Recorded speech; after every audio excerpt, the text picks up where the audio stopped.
আমরা অদ্য হরিকথা প্রসঙ্গে শ্রবণ করিব ব্রজে বিরাজিত উমরাও নামক গ্রাম সম্বন্ধে। এই উমরাও গ্রামটি কোথায় অবস্থিত? রণবাড়ি হইতে 2 কিলোমিটার পশ্চিমে উমরাও নামক গ্রাম অবস্থিত। এই স্থানে একদা শ্রী সুবল এবং সখাগণের প্রচেষ্টায় যখন শত্রবনে শ্রীকৃষ্ণকে রাজা বানায় এবং মস্তকে ছত্র ধারণ করেন, তখন এই কথা শ্রবণ করে আমাদের সেই বৃন্দাদেবী এবং নান্দিমুখী তাহারা সকলে মনে অত্যন্ত দুঃখিত হলেন। কেননা আমাদের মাধব সংহিতায় আছে, যখনই সেই শ্রীরামাদি সখাগণের সহিত শ্রীকৃষ্ণকে ছত্রবনে রাজা বানায়, তখন এই কথা শ্রীমতী রাধারানী শ্রী বৃন্দাদেবী এবং নান্দিমুখীর মুখে শ্রবণ করে তিনি বললেন যে এই 84 ক্রোশ ব্রজমণ্ডল আমার অধীনে, যত পশু পক্ষী সমস্তই শ্রুতি স্মৃতি শাস্ত্রে তাহা বলিয়া থাকেন। কাজেই এই স্থানে কে রাজা হবে? তখন রাধারানী একদিকে তো মনে আনন্দ, কেননা শ্রীকৃষ্ণ রাজা হবেন। তখন রাধারানী উমরাও সেজে অর্থাৎ ভালোভাবে শৃঙ্গার করে সখীগণকে নিয়ে চলছেন শ্রীকৃষ্ণকে জয় জয়কার করবেন বলে। এই সংবাদ শ্রবণ করে এই সংবাদটা যখন পূর্ণমাসী দেবী শুনতে পেলেন, তখন তিনি এসে বললেন তাহা অসম্ভব। বৃন্দাবনের রাজেশ্বরী হলে তুমি, কাজেই তোমাকে আমরা সকলে মিলে রাজনন্দিনী অর্থাৎ রাজেশ্বরী নামে অভিষেক করে রাজনন্দিনী হিসাবে জগতে ব্যক্ত করব, প্রচার করব। তখন সেই সময় কেননা বৈকুণ্ঠের হইল কমলা, দ্বারকায় হইল রুক্মিণী, আর দণ্ডকারণ্যে হইল জননী জানকী দেবী, আর বৃন্দাবনের রাজেশ্বরী হইল শ্রীমতী রাধারানী। কাজে আমরা তোমাকে সকলে মিলে অভিষেক করে রাজেশ্বরী নামে অভিহিত করিব।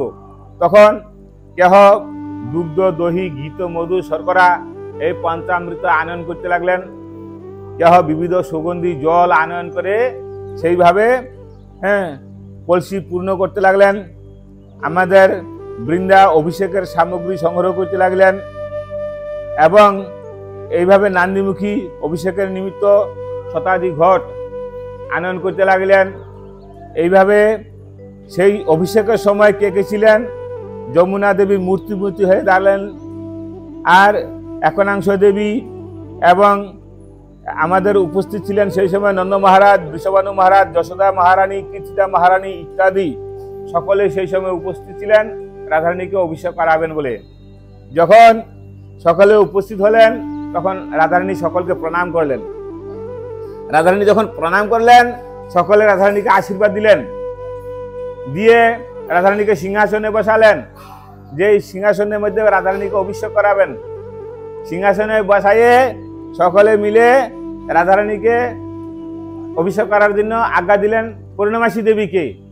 তখন পূর্ণমাসী দেবী প্রথমে দুগ্ধ দহি ঘৃত মধু শর্করা ইত্যাদি দিয়ে রাধারানীকে অভিষেক করালেন। অভিষেক করানোর পরে সুগন্ধি জলে রাধারানীকে স্নান করালেন। স্নান করানোর পরে অভিষেকের পরে সকলে জয় রাধারানী কি জয়, রাজেশ্বরী কি জয়, এইভাবে জয় জয়কার করতে লাগলেন। তারপর রাধারানীকে শৃঙ্গার করে সিংহাসনে বসালেন। সকলে ঘোষণা করলেন চতুর্দিকে যে আজ থেকে ব্রজের রাজেশ্বরী কে হবে? শ্রীমতী রাধারানী। এই যে রাধারানী কি, এই যে রাজেশ্বরী কি, বৃষভানু নন্দিনী কি, সেই কীর্তিদা মাতার সেই লালি কি, এইভাবে সকলে জয় জয়কার করতে লাগলেন।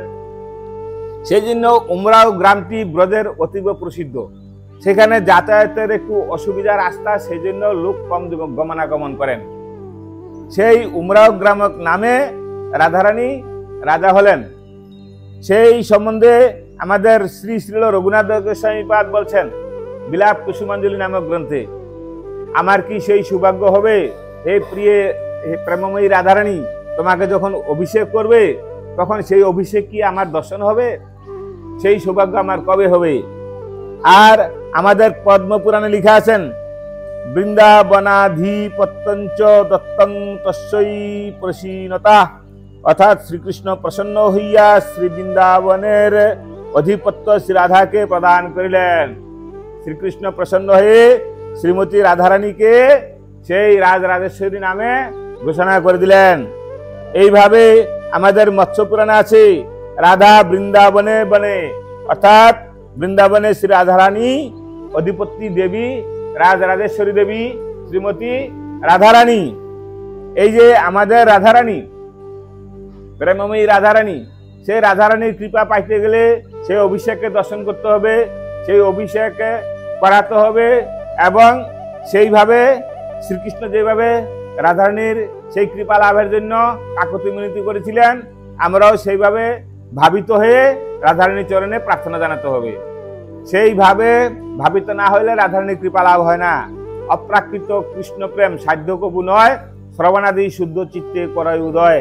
সেই প্রেম লাভ করতে হইলে কিভাবে নিষ্কাম বিশুদ্ধ প্রেমের প্রয়োজন। নিষ্কাম বিশুদ্ধ প্রেম না হইলে রাধারানীর কৃপা রাধারানীর দর্শন লাভ হয় না। থাকিতে কামের গন্ধ হবে না প্রেম সম্বন্ধ। কাজেই রাধারানীর কৃপা, রাধার কৃপা পাইতে গেলে নিষ্কাম বিশুদ্ধ প্রেমের বিশেষ প্রয়োজন। আমাদের সেই ভক্তি রত্নাকর গ্রন্থে আছে শ্রী শ্রী লোকনাথ গোস্বামী পাদ মহাপ্রভুর কৃপায় বৃন্দাবনে এসে তিনি ভ্রমণ করতে করতে চলে গেলেন সেই উমরাও নামক গ্রামে। সেই স্থানে গিয়ে জঙ্গলে ভজন করছেন। তাহার উমরাও গ্রামে আছে কিশোরী কুণ্ড, কিশোরী কুণ্ডের তটে আছে বিরাট জঙ্গল। সেই সময় তো জঙ্গলাকীর্ণ ছিল, বর্তমানেও কিছুটা দর্শনীয়। সেইখানে তিনি গুফা তৈরি করে সেখানে ভজন করছেন মাটির নিচে। হ্যাঁ, তাহার ভজন প্রভাবে আমাদের প্রেমময়ী রাধারানী স্বয়ং তিনি নিকটে যে কিশোরী কুণ্ড সেই স্থান হইতে রাধারানীর বিগ্রহ এনে তাহার হাতে অর্পণ করলেন। রাধারানীকে দর্শন করে সেই বিগ্রহ দর্শন করে তিনি ভাবে তন্ময় হয়ে প্রেমে তিনি মূর্ছা প্রাপ্ত হলেন। অতঃপর সেই মূর্ছা ভঙ্গের পরে আর রাধারানীকে দেখতে পায় না, তখন কান্নাকাটি করছেন। রাধারানী অন্তরিক্ষ থেকে বলছেন তুমি ভজন করো, তাহার সেবা করো, তাহলে তুমি আমাকে দেখতে পাবে। তখন তিনি সেই রাধারানীর সেবা করতে লাগলেন। তাহার নাম হইল কি শ্রী শ্রী রাধা বিনোদজিউ।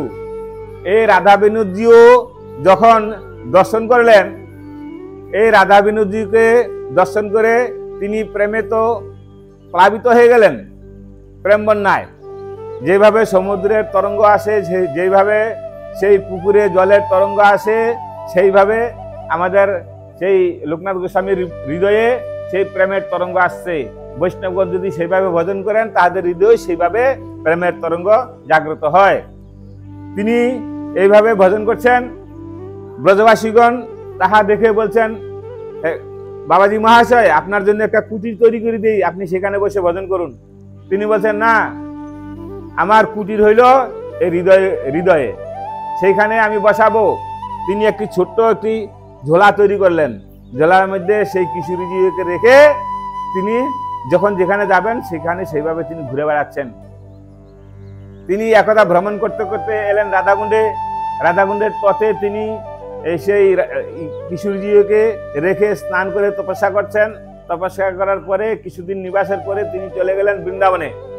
তিনি বৃন্দাবনে গিয়ে সেই তপস্যারত হলেন যমুনার তটে, যে স্থানে আমাদের শ্রী নরোত্তম ঠাকুর মহাশয় ভজন করিয়াছিলেন। হ্যাঁ, যে স্থানে আমাদের শ্রী বিশ্বনাথ চক্রবর্তী পাদ ভজন করিয়াছিলেন, সেই স্থানে তিনি ভজন করছেন। বিশ্বনাথ চক্রবর্তী পাদের এমন তপস্যার দূর ছিল, চতুর্দিকে বর্ষায় বৃষ্টি হচ্ছে, কিন্তু তিনি যে স্থানে ভজন করতেন সেই স্থানে বৃষ্টির ফোঁটা পড়ে না। সেইভাবে তাহারও তপস্যার ফল।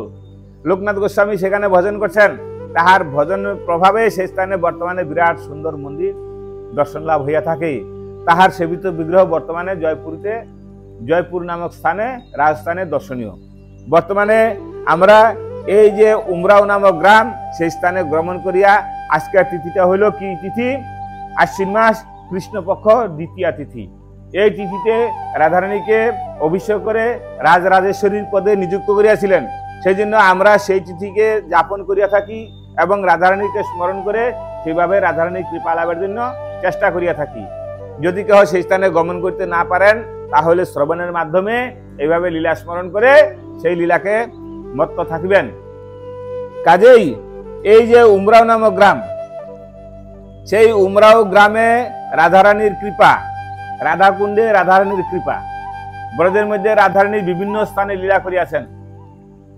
রাধারানী রাজরাজেশ্বরী হওয়ার পরে শ্রীকৃষ্ণের সঙ্গে কখনো নন্দগ্রামে, কখনো বর্ষানাথে, কখনো জাবটে, কখনো কুকিলা বনে, কখনো ভদ্রবনে, কখনো ভান্ডির বনে, কখনো বৃন্দাবনে, কখনো মধুবনে বিভিন্ন স্থানে রাধারানী লীলা করিয়াছেন। রাধারানী হলেন কি? হলেন রাধারানী কি? রাধারানী রাজরাজেশ্বরী কি? রাধারানীর বিজয় অভিষেক কি? এই যে রাধারানীর মহা মহোৎসব কি? রাধারানীর আনন্দ উৎসব কি? রাধারানীর রাজ্য অভিষেক কি? এই যে আজকের তিথি কি? কাজেই এই যে রাধারানীকে যাহারা জয় দিবেন তাহারাই জয়ী হবেন। কাজেই রাধারানীর কৃপা পাইতে গেলে শ্রীকৃষ্ণ যেভাবে রাধারানীর চরণে কাকুতি মিনতি করেছেন, এই হেন শ্রীকৃষ্ণ যাহার কৃপা লাভ করলে আর কোনো কিছু পাওয়ার বাকি থাকে না, তিনিও রাধারানীর সেই কৃপা চাচ্ছেন। কাজে আমি তো কোন ছাড়, কাজে আমি সেই স্বরূপে, সিদ্ধ স্বরূপে গুরুরূপা সখীর অনুগত হয়ে সেই স্বরূপে যখন রাধারানীকে দর্শন করব, তখনই আমি রাধারানীর সাক্ষাৎ রূপে দর্শন করে জীবনটাকে ধন্য করতে পারবো।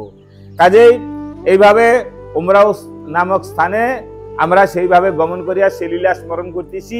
এইভাবে মনে মনে স্মরণ করে রাধারানীর লীলাকে অনুভব করে যুগল রূপে দর্শন করে সেই ভাব